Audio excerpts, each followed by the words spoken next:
I'm Weston, and this is Swamp Stories, presented by Issue 1. It wasn't long after the Cuban Missile Crisis that the Soviets and we Americans began to realize that no one was going to come out of a nuclear war alive, that the arms race had no finish line. They called it mutually assured destruction because it wasn't going to end well for anyone. It took almost 30 years until President George H.W. Bush and Soviet leader Gorbachev codified reductions in nuclear weapons. A scenario not altogether different is now playing out in American politics, and it includes the proliferation of so-called dark money, massive independent expenditures by groups often on negative ads, where the sources of the money is undisclosed. Voters and candidates alike are left wondering who's trying to influence the outcome of an election. The answer to the question, who's behind the spending, is very often special interests. But it's a secret, and that's the point of dark money. For years, Republicans led in dark money spending, and the assumption was that their resistance to changes in policy was that they were winning. But now the tables have turned, and for the last two cycles, Democrats have been outspending Republicans in dark money, and it's not close. Last year, spending in support of now President Biden exceeded that spent for President Trump by a count of 5-1. So Republicans must be ready to call a truce in the dark money wars, right? This is episode 24, the arms race that won't end.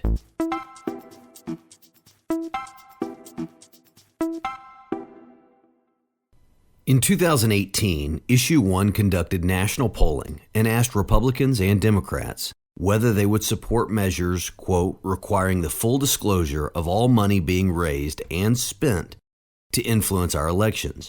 73% of Democrats and 62% of Republicans said that they would strongly support this type of legislation. Only 5% of Democrats and 7% of Republicans said that they strongly opposed such transparency. Overall, for every one American who strongly opposes transparency in election spending, more than 10 Americans strongly support it. 10-1. So it's fair to ask how a system of so-called dark money survives such overwhelming bipartisan opposition. And remarkably, dark money is actually thriving. Although some estimates put the amount of dark money that was spent in the 2020 election in the $120 million range, researchers like Anna Masoglia with the Center for Responsive Politics have developed new investigative tactics to more accurately estimate dark money spending.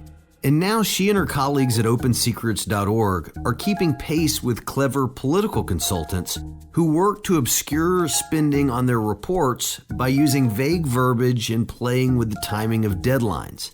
The numbers are jaw-dropping. Because we had partnered with this amazing organization called the Wesleyan Media Project based out of Wesleyan University, we were able to get the actual amounts that these organizations had spent on TV ads. We were working with them also to get data from Facebook. We were getting data from Google. So we were able to see this outside spending that wasn't necessarily reported to the FEC, as well as contributions from dark money groups.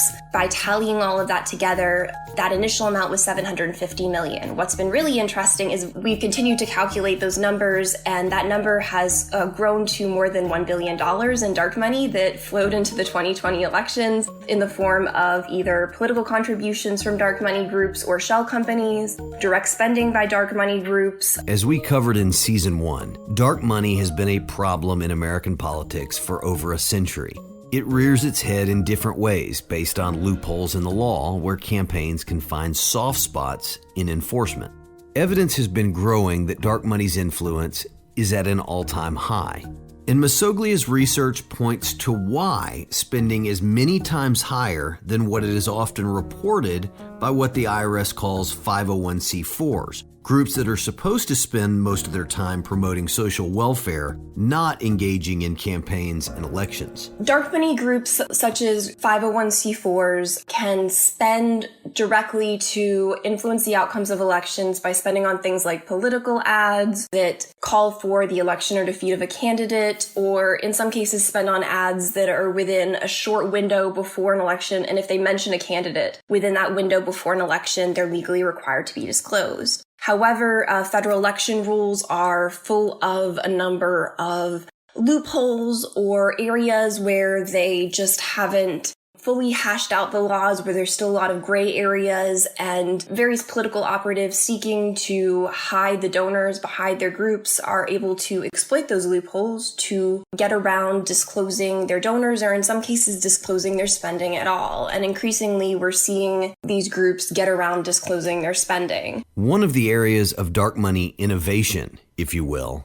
has been on the internet, because campaign laws have simply not been updated for the 21st century. Increasingly, digital ads are playing a big role in federal elections, which we are only now able to track since tech companies like Facebook and Google are now voluntarily making that data available. But the FEC, the Federal Election Commission, which is tasked with oversight of campaign finance disclosure, does not treat digital ads in the same way they do traditional ads like TV or radio. If an issue ad, so if an ad that either paints a candidate in a very favorable way or attacks them, if they said, this candidate is really good on this issue, or this candidate is terrible. But if they don't explicitly call for their election or defeat, even if that ad is posted on the internet and paid for and promoted within days of the election, it's not treated in the same way as an issue ad that would be run on TV. And that's one big way that these groups can skirt disclosure loopholes. They can spend, in some cases, tens of millions of dollars on digital ads and reach voters directly, since social media has become such a key way that people are communicating, especially during a pandemic. Masoglia had another important realization in doing research to uncover the fuller picture of dark money. Digital ads aren't formed in the same way that traditional ads are. With a TV ad, you have a start, a finish, you have a video, and then you have a disclaimer at the end. With digital ads, it's a much quicker process. You're probably scrolling through your news feed and you see this quick flash of an ad. It's not necessarily something that's going to go through the process of, and you need to vote for this candidate, and it's going to go through the whole spiel about what election it is and everything else. It's probably going to be a quick hit to either color your image of this candidate in a good or bad way. And it needs to grab your attention, which often telling you to vote for or against someone isn't necessarily the best way to grab someone's attention if they're quickly scrolling through their news feed. So in many cases, these digital ads don't fit the FEC's definition of electioneering communications, and oftentimes are not subject to their disclosure requirements at all. And so that's been a big way we've seen these groups skirt the rules.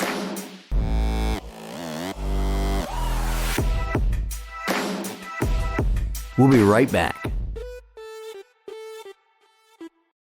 We're back. What Masoglia's research reveals is that 501c4s are not only being used to hide the identities of donors supporting them, these organizations are also using loopholes to hide their participation in elections in the first place. Michael Beckel is a former investigative journalist and now the research director at Issue 1. His research has been crucial to tracking the rise of dark money since the infamous Supreme Court case Citizens United, which of course cleared the way for corporations and other special interest groups to spend unlimited funds on elections and unleash super PACs and dark money 501c4s into campaigns. Dark money is a major problem in politics, in part because it's often only the public who is in the dark about who is using these secretive vehicles that major donors are allowed to give unlimited amounts of money to, and that can help them curry access and influence with policymakers. Dark money groups have emerged as a major place that wealthy donors and special interest groups can curry favor in Washington. And the public is completely in the dark about which mega donors, which corporations, which labor unions, which trade associations are using these secretive vehicles to try to garner access and influence. Republicans who resist dark money reforms in Washington, at least those who speak openly, often point to freedom of speech concerns. But as Beckel explains, the jurisprudence supports the public knowing who is trying to influence our elections and our votes. The Supreme Court has repeatedly upheld the principle of transparency in our electioneering. If you are involved in the political arena, there is a right to know the messages that we are hearing in the political arena are very much influenced by the messenger. If you're seeing an ad and it's paid for by an environmental group, or if you're seeing an ad that says the exact same thing paid for by an oil company, the viewers of that ad are going to perceive it very, very differently. And research has shown that a lot of these pop-up groups that have very anodyne names, very innocuous sounding names, get people to believe their messages more because they don't know where on the political spectrum they fall, what ideological or special interest might be behind that group. And so if the public had more information about who was funding some of these innocuously named groups, the public would be able to better assess the information that's coming at them. Since we know that the Supreme Court has been clear about the need for transparency, the mystery that continues to perplex Republicans like me is why there's so little enthusiasm among Washington Republicans for fixing these loopholes. It seems to be a classic example of Washington being out of touch. Let's recap. Republicans across the country overwhelmingly support transparency. $168 million in dark money was spent to benefit President Biden compared to $30 million in dark money in support of Trump. And in state legislatures all across the country, Republicans and Democrats pretty frequently partner together to combat dark money. An example is Republicans in Ohio, including the GOP Secretary of State joining Democrats in support of measures to thwart dark money. Yet, in Washington, there continues to be little support among Republicans to change the system. Now, a few Republicans stepped up in the last Congress to support bipartisan legislation to disclose some of the donors of dark money groups. But in the current debate in our nation's capital about how to clean up our politics, the Republicans are mostly silent. Democrats, to their credit, remain steadfast in their commitment to clean up dark money, even admitting that it's worked to their advantage in the last two cycles. And as you may have heard, there's a big democracy reform package known as H.R. 1 that passed the House on a party line vote, which includes provisions that would hold 501c4s more accountable to their intended purpose, among many, many changes to ethics, campaign finance, and election administration laws. The bottom line is this: it is time, it's past time for Republicans to get into the reform game.